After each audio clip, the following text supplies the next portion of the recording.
ఎలా మెజర్ చేయాలి? ప్రొట్రాక్టర్ని ఇక్కడ ఓ దగ్గర సెంటర్లో తీసుకుని ఈ లైన్ మీద తీసుకుంటే ఆ యాంగిల్ 180 డిగ్రీస్ ఉంటే అప్పుడు మనం ప్యారలోగ్రామ్ లాని వెరిఫై చేసినట్టు. ప్యారలోగ్రామ్ లాని వెరిఫై చేయడానికి సమాంతర చతుర్భుజ నియమాన్ని నిరూపించడానికి ఇంకొక కండిషన్ కూడా ఉంటుంది. దీంతో పాటు ఇంకొకటి కూడా ఉంటుంది, OC is equal to OD అని రాయాలి. ఈ రెండు కండిషన్స్ని ఫుల్ఫిల్ చేస్తే, రెండు కండిషన్స్ ఓకే అయితే అప్పుడు మనం ప్యారలోగ్రామ్ లాని సమాంతర చతుర్భుజ నియమాన్ని నిరూపించినట్టు లెక్క. సో దాని నుంచి ఈ క్యాలిక్యులేషన్ పార్ట్ డెన్సిటీ వస్తుంది, సాంద్రత వస్తుంది.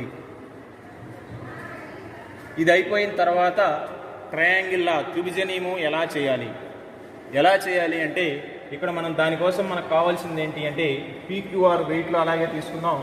సో మిగిలినటువంటిది స్కేల్ పార్ట్, ఆ పార్ట్లు ఇవేం అవసరం లేదు. సో ఇక్కడ సెటప్ ఎలా వస్తుంది ఏంటి అనేది చూద్దాం. అయితే ఇక్కడ